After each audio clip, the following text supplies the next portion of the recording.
দেশটিতে একটি সবচেয়ে বড় উৎসব শারদীয় দুর্গাপূজা উৎসব উপলক্ষে আজকের আয়োজিত এই মত বিনিময় সভা।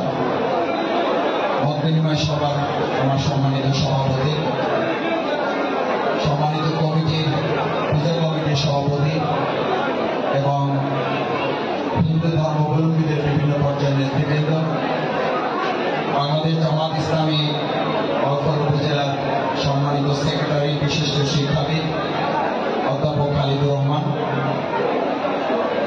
উপজেলা কর্মপরিষদ সদস্য বিশিষ্ট শিক্ষাবিদ জনাব অধ্যাপক এটিএম নজরুল ইসলাম সহ ইসলামী ছাত্র শিবির বাউফল উপজেলার সভাপতি মেধাবী ছাত্র নেতা লেমন হোসেন, বিভিন্ন পর্যায়ের হিন্দু ধর্মাবলম্বীর নেতৃবৃন্দ এবং আমার সামনে উপস্থিত হিন্দু মুসলমান ভাই বোনেরা, সাংবাদিক বৃন্দ,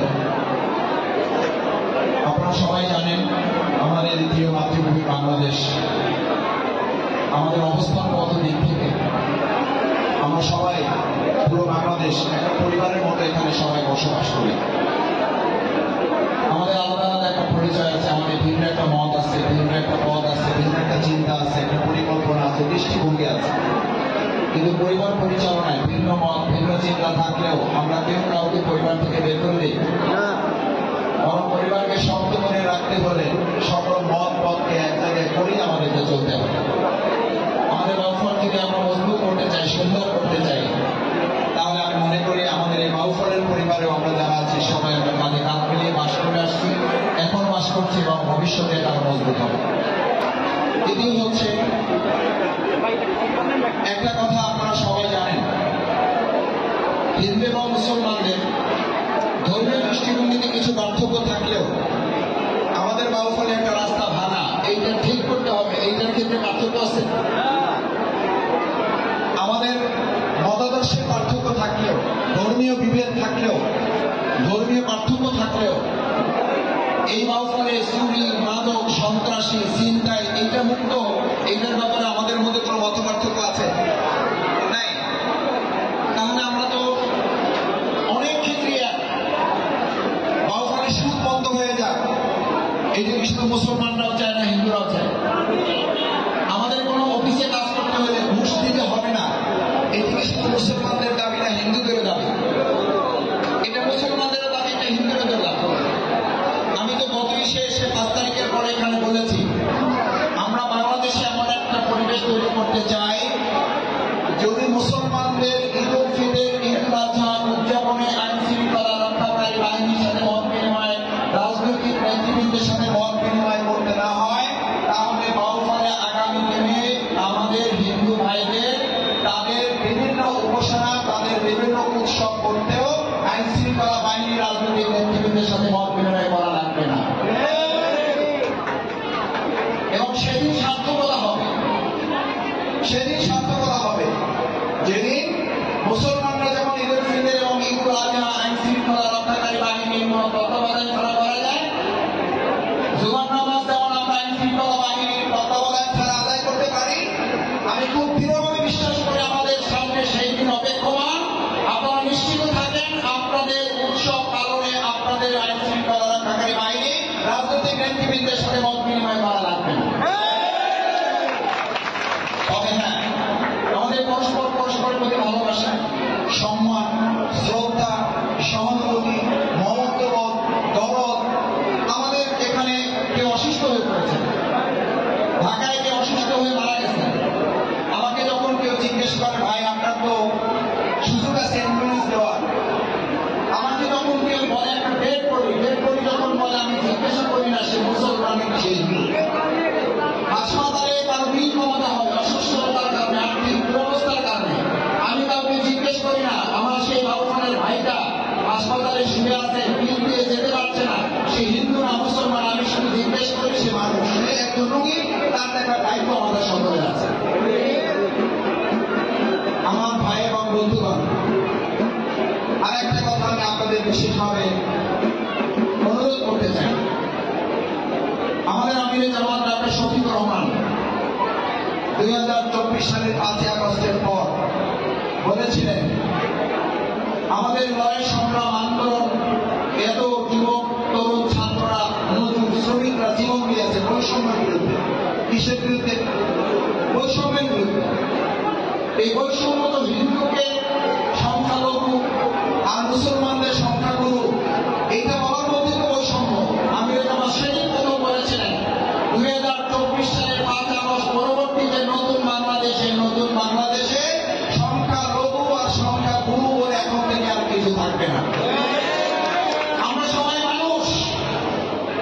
আমি আপনাদের আরেকটা কথা বলি, আমাদের যে ধর্মগ্রন্থ আল কোরআন, এই আল কোরআন নাযিল আল্লাহ তাআলা করেছেন, নাযিল করে তিনি বলেছেন বিসমিল্লাহির রহমানির রহিম হুদাল লিন-নাস,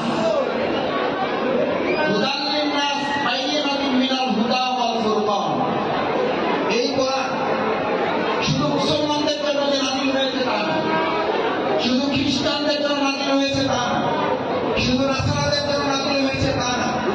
আল্লাহ বলে দিয়েছেন হুদাল লিন-নাস। এই মহাগ্রন্থ আল কোরআনের আইন আমাদের আপনাদের কেউ কেউ ভয় দেখায়, শফিকুল ইসলাম মাসুদদেরকে এত আশকারা দিচ্ছেন, মাথায় উঠাচ্ছেন। আল্লাহর আইন আর কোরআনের আইন আসলে আপনাদের খবর আছে, বলে না? বলে না? বলে।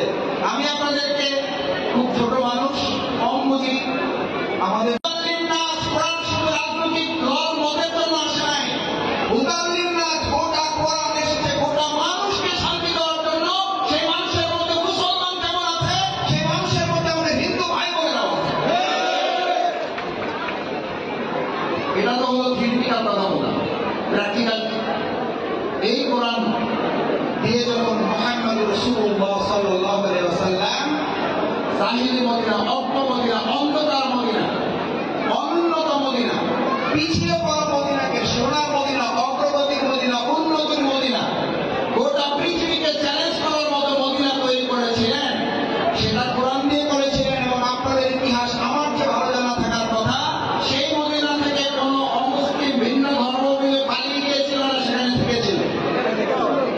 বরং তাদেরকে প্রস্তাব দেওয়া হয়েছিল তোমরা থাকবে না, চলে যাওয়া। তারা বলেছিল মুহাম্মাদের ইসলাম আসার আগে আমরা যতটুকু নিরাপদ ছিলাম, মুহাম্মাদের ইসলামের কাছে আমরা তার চেয়ে অনেক বেশি নিরাপদ। এই ইসলাম এবং এই নিরাপত্তা রেখে আমরা কোথাও যাবো না। আমি বিশ্বাস করি সেই একই কোরআন নিয়ে যদি আজকে আমরা বাউফল করে তুলতে পারি, আপনারাও বলবেন সেই ইতিহাসকে সামনে রেখে, এই বাউফল থেকে, এই বাংলাদেশের মাটি রেখে দাদার মতো আমরা কোথাও যাই নাই, আমরা যাচ্ছি না, আমরা ভবিষ্যতে বাংলাদেশের মাটি ছেড়ে কোথাও যাবো না।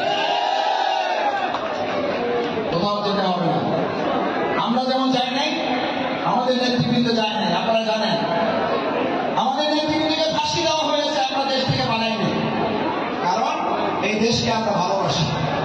আপনারা এই দেশে জন্মগ্রহণ করেছেন, আপনারা এই দেশে জন্ম নিয়েছেন। আমাদের জুমার নামাজ পড়ার যেমন অধিকার আছে, আপনার এই উৎসব করার অধিকার আছে। আমাদের ঈদুল ফিতরের আনন্দ করার যেমন অধিকার আছে, আপনাদের এই শারদীয় দুর্গা পূজার উৎসব আনন্দ করার আপনাদের অধিকার আছে। আমরা আজকে এখানে আপনাদের এই প্রোগ্রামে অংশগ্রহণ করার জন্য আসিনি, আমরা এটা বলতে এসেছি বিগত দিনে যারা ইসলামকে ভীতির একটা ধর্ম হিসেবে আপনাদের সামনে উপস্থাপন করেছে, তারা আপনাদেরকে ভুল বুঝিয়ে মূলত বন্দুকটা আপনাদের কাছে রেখে আপনাদেরকে তারা ধ্বংস করে তারা নিজের 18 বছর ছাড়া আপনাদের জন্য কিছুই করে নাই। ইসলাম আপনাদের সেই অধিকার প্রতিষ্ঠার জন্য বৈষম্য অবরচনা করে হিন্দু এবং মুসলমান মানে এক বৃন্দে দুটি কুসুম ভিন্ন মুসলমান, মুসলিম তার নয়নমণি, হিন্দু তাহার প্রাণ। এই বিষয়কে সামনে ধারণ করে আমরা আমাদের প্রিয় বাউফলকে সুদমুক্ত, ঘুষমুক্ত, দুর্নীতিমুক্ত, মাদকমুক্ত, অবৈধ অস্ত্রমুক্ত এবং এখানে আমরা একটা শান্তি, অগ্রগতি, প্রগতি, উন্নতি, আধুনিক বাউফল যদি করি, তাহলে শুধুমাত্র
যে যেহেতু ওনাদের পূজা শুরু হয়েছে, এখন একটা মাইক লাইনে ওয়াজ শুরু হয়ে যাতে আমাদের মাথা গরম হয়।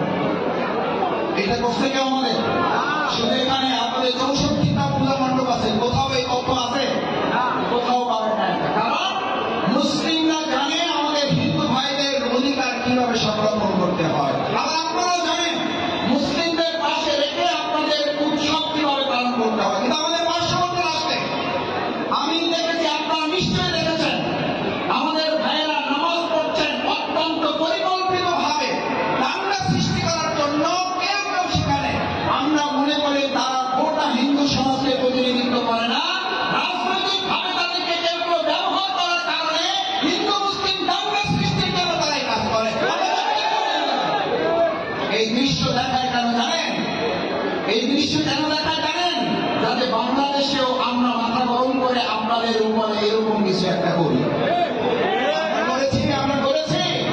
আমরা করি নাই, কারণ মুসলিমরা মাথা গরম করতে পারে না। মাথা গরম করার জন্য আমাদেরকে বলা হয় নাই।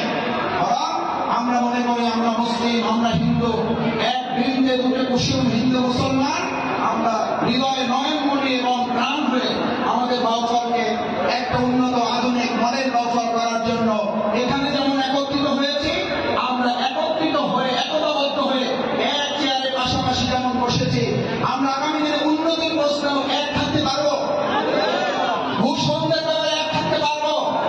মানব বন্ধের ব্যাপারে আমরা এক চেয়ারে এইভাবে বসতে পারবো, কাঁধে কাঁধ মিলিয়ে। যদি পারি তাহলে আমি আপনাদেরকে কথা দিচ্ছি, আমরা শুধু বদা সেতুকে খুশি হব না, আমরা শুধু আমাদের নদী ভাঙন রোধ করে আমরা খুশি হব না, আমরা এমন একটা বাউফল করবো গোটা বাংলাদেশের মানুষ দেখে কেন তারা মনে করে এরকম একটা বাউফল আমাদেরও দরকার ছিল। তারা যেন বলে বাউফলের এরকম কিছু মানুষ আমাদেরও দরকার ছিল।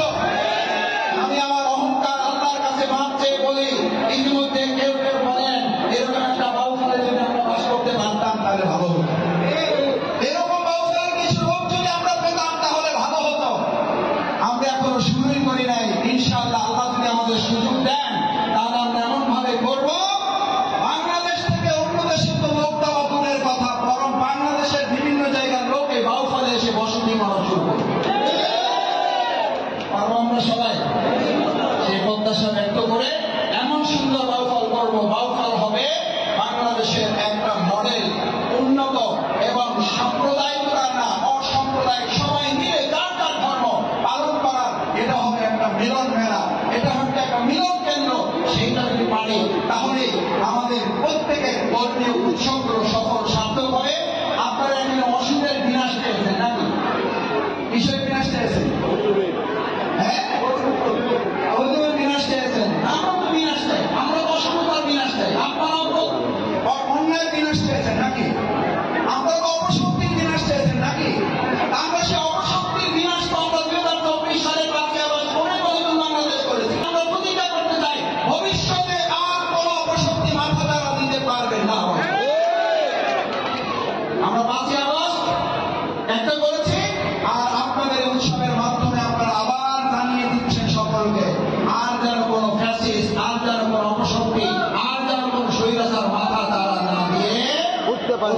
এটা আপনাদের উৎসবের একটা আহ্বান। আসুন সেই আহ্বানে আমরা সবাই কাজে কাজ নিয়ে আমাদের বাউফলের জন্য কাজ করবো, বাউফলকে উন্নত করবো, আধুনিক করবো, মডেল করবো, কাজে কাজ নিয়ে একসাথে এক পরিবার হয়ে বাস করার মতো একটা বাউফল নির্মাণ করবো। সেই কাজে আমরা আপনারা একসাথে কাজে কাজ মিলে কাজ করার আহ্বান জানিয়ে আমাকে এখানে কথা বলার এবং আপনারা যে আমাকে অভ্যর্থনা জানিয়েছেন সেটার জন্য আপনাদের প্রতি কৃতজ্ঞতা জানিয়ে আমার কথা শেষ করছি। সবাইকে ধন্যবাদ।